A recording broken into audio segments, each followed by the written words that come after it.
You know that feeling when you look out your window and see something that's going to cost someone a lot of money? That's exactly what I was feeling on a humid Thursday morning in suburban Raleigh, North Carolina. I was standing in my kitchen, waiting for the Keurig to finish its morning ritual, staring out at the patch of woods that separates my lot from my neighbor's. My house sits on a 2-acre lot, which is a rare luxury in this part of the world. It's mostly flat, but the back corner slopes down into a beautiful little creek. That creek has always been my boundary, or so I thought. There was a man out there, not my neighbor, but a guy in a stained white t-shirt and cargo shorts holding a can of high-visibility orange spray paint. He wasn't just painting, he was marking. Long, aggressive lines were being sprayed directly onto the grass, my grass, lines that outlined the footprint of something massive. I'm Mark. I'm a structural engineer by trade, which means I spend my days looking at blueprints and my nights obsessing over the fact that my own mailbox is 1.5 degrees off-center. I'm a details guy, and the detail I was looking at right now was that this orange paint was roughly 12 feet inside my property line. I didn't run out there screaming. I've learned that in the suburbs, the guy who screams first is the guy who looks like the villain in the Next Door app posts. No, I just took a long, slow sip of my coffee and watched. Because I knew who was behind this. It was Rick, and Rick was about to make a very, very expensive mistake. To understand why I didn't stop him right then and there, you have to understand Rick. Rick moved in about 18 months ago.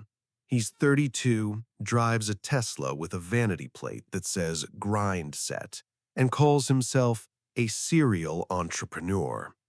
He didn't just buy the house next door, he acquired the asset. The first week he moved in, he sent me a formal letter, not a card, a letter, stating that he intended to modernize the shared aesthetic of the neighborhood. Basically, he thought my 1990s traditional brick home was an eyesore compared to his ultra-modern white and black box renovation. Rick and I have had a few run-ins. Last summer, I caught him trimming my oak trees because they were distorting his natural light profile. I told him then, very politely, to stay on his side of the line. He looked at me like I was a bug he wanted to crush with his $200 sneakers and said, "Mark, let's be real. Nobody actually knows where the line is in these old neighborhoods. We should just be flexible." Flexible is Rick speak for, I'm going to take what I want. So, back to the orange paint. I walked out to the edge of my lawn, still holding my mug. The contractor looked up, looked at me, then looked back at his markings. "Morning," I said. "Nice day for a project." "Yeah," the guy grunted. "Big deck, wraparound, multi-level. The owner wants it to overlook the creek." "The creek, huh?" I looked at the markings. "That's a lot of lumber. Must be costing him a fortune." 45 grand all in. Trex decking, built-in kitchen, the works. We start framing on Monday. I nodded slowly. The flexible property line. Rick was building a $40,000 entertainment palace, and he was doing it right on top of my land. I looked at the contractor. He was just a guy trying to make a living. It wasn't his job to check the deed. That was on Rick. I could have stopped it right then and there. I could have shown him the old survey I had in my desk. But Rick had spent the last year being a bully. He'd reported me to the HOA for having my trash cans out 2 hours too late. He'd called the city when I had a small bonfire for my daughter's birthday. If Rick wanted to be flexible with the law, I decided I was going to be flexible with my silence. I wanted to see exactly how far he would go. Monday morning, the trucks arrived. It sounded like a war zone. Saws, drills, the rhythmic thud, thud, thud of a nail gun. I took the day off work, not to protest, but to go to the Wake County Register of Deeds. See, if I was going to win this, I needed more than just an old map. I needed the unbeatable truth. I spent 3 hours in a dim basement room smelling of old paper and toner. I pulled the original plat map from 1988 when this subdivision was first carved out of the pine forest. I found the meets and bounds. I found the iron pin markers. In North Carolina, property law is pretty clear. If you build something on someone else's land, it's called an encroachment. But there's a dangerous little thing called adverse possession.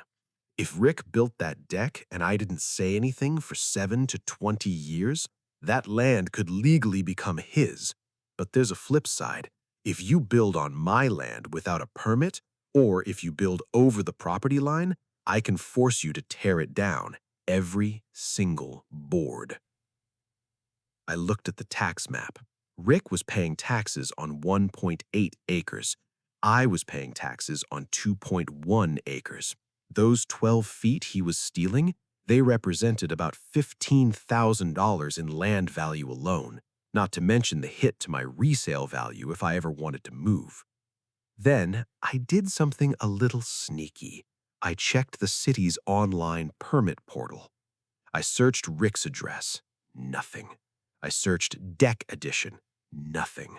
I searched residential construction. Nothing. Rick wasn't just stealing my land, he was doing it without a permit. He was probably paying his contractors in cash to save time and avoid the red tape of government inspections. This was the grind set in action. Speed over rules, profit over boundaries. I felt a strange, cold calm wash over me. I went home and watched the sunset from my porch. Rick was over there wearing a hard hat for some reason, pointing at a massive 6x6 post that was being sunk into a hole filled with wet concrete. That post was exactly 14 feet inside my yard. It was the anchor of his new deck. "Looking good, Rick," I called out, raising my coffee mug. He looked over, gave me a smug, triumphant wave, and shouted back, "The view's better from up here, Mark. You should try upgrading your life sometime." Oh, I'm planning on it. I'm definitely planning on it. For the next 3 weeks, I was the perfect neighbor. Every time I saw Rick, I complimented the deck. "Wow, that dark gray Trex really pops." Or, "Is that a built-in pizza oven? Incredible." I was feeding the beast. The more I complimented him, the more Rick wanted to show off. He added an extra observation platform that extended even further toward the creek and further into my lot. Meanwhile, I was building my own project. I hired my own surveyor, a guy named Stan. I told Stan I wanted a silent survey. "What's a silent survey?" Stan asked, looking confused. "It means you come out when Rick is at work. You don't put up flags, you don't spray paint. You just find the iron pins, take the GPS coordinates, and give me a certified, notarized map that shows exactly where the line is in relation to that new structure." Stan was an old-timer. He'd seen 1,000 neighbor wars. He looked over at Rick's massive, near-finished deck. He looked at the creek. He looked back at me. "You know that thing is way over, right?" Stan said, squinting through his transit. "I know," I said. "How much over?" 13 feet at the stairs, 11 feet at the main platform. It's basically half on, half off." "Perfect," I said. "Perfect?" Stan shrugged his head. "Most people are screaming bloody murder by now." "Stan," I said, "if I stop him now, he just moves the fence. If I let him finish, it becomes a permanent legal liability. I'm an engineer. I like things to be structurally sound, including my revenge." Stan just shook his head, handed me the documents, and took my check. "Good luck, Mark. You're either a genius or a psychopath. In this neighborhood, you have to be a little of both." The deck was finished on a Friday in late September. It was a masterpiece of modern carpentry. It had glass railings, recessed LED lighting, and a sound system that probably cost more than my first car. Rick was hosting a grand opening party on Saturday night. He'd invited half the neighborhood. He'd even hired a catering company. On Friday afternoon, I saw him out there, wiping down the outdoor kitchen counters with a microfiber cloth. He looked like the king of the hill. "Big night tomorrow, Rick?" I asked, leaning over the invisible line. "The biggest," he said, not even looking at me. "The HOA board is coming, a few of my investors. It's about more than a deck, Mark. It's about status. It's about showing people what's possible when you don't accept no for an answer." "I totally agree," I said. "In fact, I have a little housewarming gift for you, just a little something to remember the project by." "Leave it on the porch," he snapped. "I'm busy." "I think you'll want this one in person," I said. I walked over to the edge of his new deck. I stood right where the Trex boards met the stairs, land that I technically paid taxes on. I reached into my back pocket and pulled out a large manila envelope.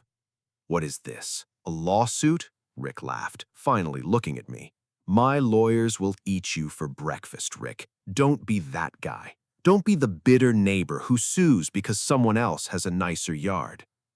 "It's not a lawsuit, Rick," I said, my voice as calm as a frozen pond. "It's a survey, certified by the state of North Carolina. It's a map of the truth." Rick's smile didn't disappear, but it flickered, like a light bulb about to burn out. He snatched the envelope out of my hand. He pulled out the map. He saw the red line Stan had drawn, the line that sliced directly through the middle of his $40,000 deck.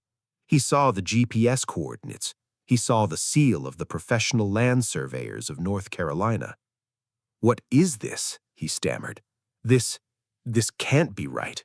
The contractor said—" "The contractor did what you told him to do, Rick. He followed your flexible lines. But the dirt doesn't lie, and the county recorder doesn't care about your grind set." I pointed to the glass railing. "You see that railing? That's on my land. That pizza oven? My land.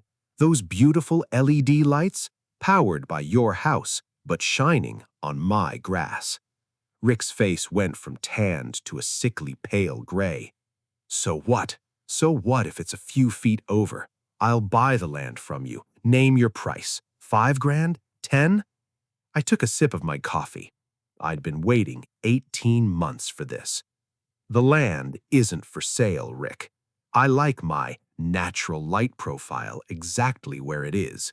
And since you didn't get a permit for this, and since you built it across a property line, you have exactly 48 hours to remove every single board from my property before I call the city building inspector and the tax assessor." Rick looked at his deck. He looked at the neighborhood. He looked at the catering truck that was pulling into his driveway for the party tomorrow. "You're joking," he whispered. "The party is tomorrow. The HOA president is coming. I can't tear this down." "Then, I guess the party is on my deck, and I'm not on the guest list." That Friday night, I slept better than I had in years.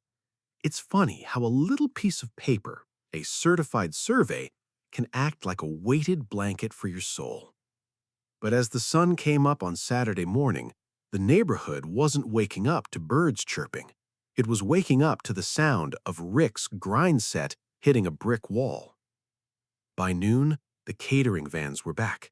They were setting up bar stations and white linen-covered tables directly on the portion of the deck that I now considered my second living room. Rick was out there again, his face a tight mask of stress covered in a layer of expensive moisturizer. He kept looking over at my house, probably waiting for me to come out with a white flag or a sales contract for the land. Instead, I went to Home Depot. I didn't buy flowers or lawn ornaments. I bought 4 massive rolls of high-visibility orange construction fencing, the cheap plastic kind that looks like a giant orange net. I also bought 6 heavy-duty T-posts, and a 10-pound sledgehammer. I got home around 3 p.m. The party music was already starting, some kind of high-tempo house music that Rick probably thought made him sound like a billionaire in Ibiza. I didn't say a word to him. I just walked to the exact spot where Stan the surveyor found the iron pin. I positioned the first T-post. I took the sledgehammer, swung it high over my head, and brought it down with a satisfying clang, clang, clang. Every time the metal hit the post, it sent a vibration through the ground that I'm sure Rick felt in his teeth. He came running over, craft beer in one hand and a smartphone in the other. "Mark, stop! What the hell are you doing? My guests are arriving in 2 hours." I didn't stop. I hit the post one more time for good measure until it was buried deep in the North Carolina clay. "Oh, hey, Rick," I said, leaning on the sledgehammer. "Just defining my boundaries. I noticed your catering staff was tripping over the property line. I wouldn't want them to accidentally trespass on my land while serving your investors." "You're putting up a plastic orange fence right here? It looks like a construction zone." Rick was practically vibrating. "Technically, it is a construction zone," I said, pointing to his unpermitted deck.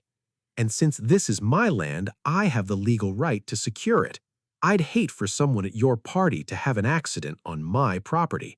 My insurance wouldn't cover it, and I'd have to sue you for the liability." I started unrolling the orange mesh. I ran it right along the line Stan had marked. It sliced directly through the middle of the party space. It cut off the built-in pizza oven. It blocked the path to the observation platform. I literally fenced off half of his $40,000 investment. Rick stood there, his mouth hanging open. "You can't do this. I'll call the police." "Go ahead," I said, pulling a zip tie tight around the orange mesh. "The police will ask for a deed. I have mine. Do you have yours? Or better yet, tell them to bring the city building inspector. I'm sure they'd love to see this wraparound deck you built without a single permit." Rick went silent. That was the first time I'd ever seen him truly speechless. He looked at the orange plastic, vibrant, ugly, and undeniably legal, ruining the aesthetic of his white and black modern box.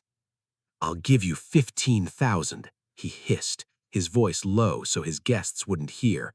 15 grand for the strip of land, right now, cash transfer." I shook my head. "Rick, as an engineer, I value stability, and right now the most stable thing in my life is knowing that my yard is exactly where it's supposed to be. Enjoy the sliders." The party was a catastrophe. I spent the evening on my own porch, reading a book on structural masonry and sipping a decent bourbon. From my vantage point, I could see the guests arriving. These were Rick's people, guys in slim-fit suits with no socks, women with designer handbags that cost more than my mortgage. They would walk out onto the beautiful Trex Beck, see the high-end glass railings, and then immediately stop when they hit the wall of bright orange plastic mesh. It looked ridiculous.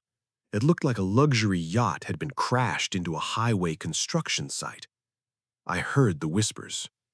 "Is that a fence? Why is the pizza oven on the other side of a net? Is there a sinkhole or something?" Rick tried to play it off. I heard him telling one group that it was an avant-garde art installation representing the barriers to entry in the modern market. I almost choked on my bourbon. But the real kicker was the HOA president, a man named Bill, who took neighborhood standards more seriously than a Supreme Court justice takes the Constitution. Bill arrived around 7 p.m. He walked out, saw the orange fence, saw that the deck was built over the line, and saw that the construction was clearly professional, yet suspiciously lacked any city-mandated permit stickers in the windows. Bill didn't even get a drink. He walked straight over to Rick, whispered something in his ear that made Rick's face turn the color of a ripe tomato, and left. The party was over by 9 p.m. The entrepreneur of the year was left sitting on a deck he couldn't legally use, staring at an orange plastic wall that smelled like a chemical plant.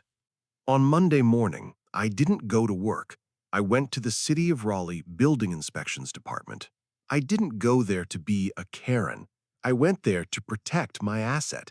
If Rick's deck stayed there, even partially on my land, it created a cloud on title. I wouldn't be able to sell my house. I wouldn't be able to refinance.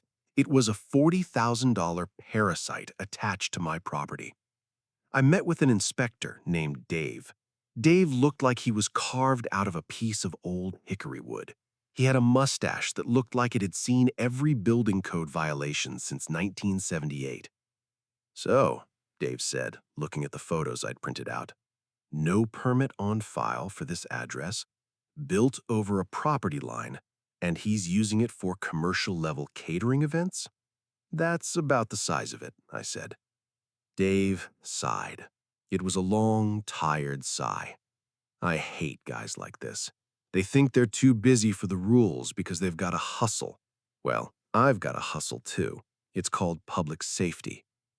Dave followed me back to the neighborhood in his city-marked SUV. He didn't even need to step onto Rick's property to see the violation. He stood on the sidewalk, took one look at the deck hovering over the creek and slicing onto my lot, and pulled out a stack of neon red stickers. Rick came flying out of his house. "Who are you? You can't be here." Dave didn't even blink. He walked up to Rick's front door and slapped a red tag right over the smart lock. Stop work order. This structure is an illegal encroachment and a safety hazard. Since there are no inspections for the footings, I can't guarantee it won't slide into that creek with the next heavy rain. It is now a condemned structure. If I see anyone on that deck, including you, you're looking at a $500 a day fine. A hazard? Rick yelled.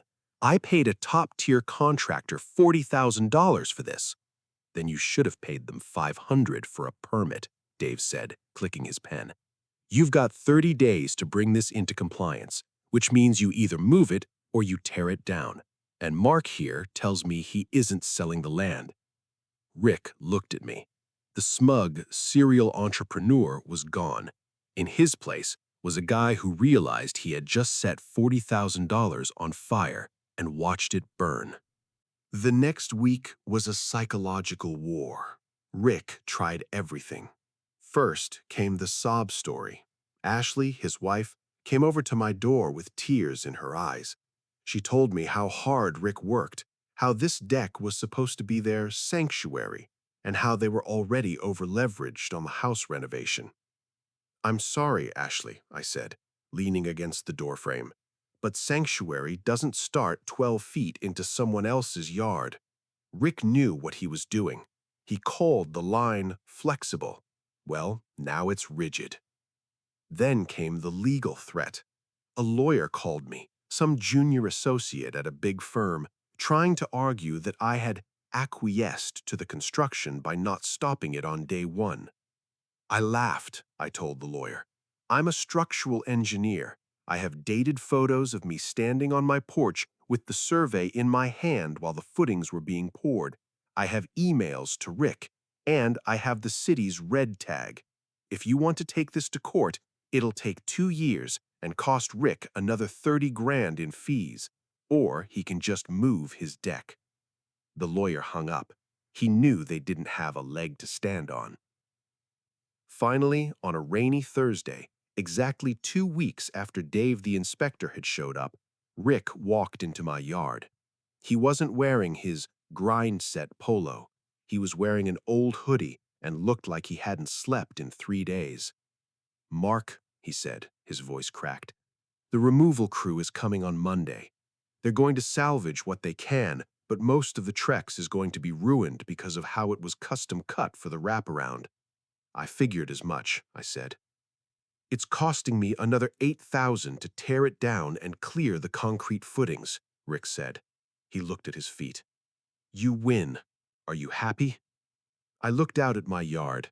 I looked at the orange fence that was still standing there, and then I looked at the beautiful, quiet creek that Rick had tried to turn into a private club.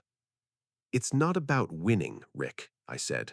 It's about the fact that you think the world is a flexible place where you can take whatever you want because you're faster or louder than everyone else.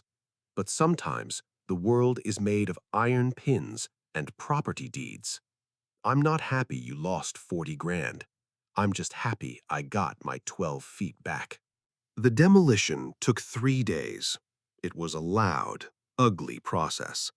The sounds of pry bars ripping up Trex boards and jackhammers breaking up the illegal footings echoed through the cul-de-sac. The neighbors watched from their windows. On the Nextdoor app, the orange fence saga became legendary. Some people called me the Boundary King.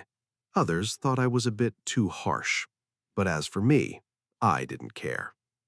Once the land was cleared, I didn't build anything. I just planted some native grass seed and let the woods take the creek line back. Rick and Ashley sold their house 6 months later. They said the vibe of the neighborhood had shifted. They moved to a newer development where the houses are closer together and the property lines are handled by a massive corporate HOA. I'm sure Rick will fit in just fine there. The new neighbors who moved in are a nice couple in their 60s. They have a golden retriever and a small garden. On the first day they moved in, they came over with a bowl of oranges. "We saw the old survey in the house papers," the husband said, pointing toward the creek. "Just wanted to make sure we're keeping our dog on the right side of the line." I smiled and shook his hand. I said, "Don't worry about it. As long as you're not building a $40,000 deck, we're going to get along just fine." I still have that orange plastic fence in my garage. Every once in a while, when I see someone in the neighborhood acting a little too flexible with their boundaries, I move it to the front of my workbench where it's visible from the street. It's a reminder that in this corner of the world, we respect the line. And if you don't, well, I've always been a fan of the avant-garde. So, tell me, was I the boundary king or was I just a petty engineer? If you saw a $40,000 encroachment happening in your yard, would you have stopped the first nail or would you have waited for the party to start? Drop a comment below.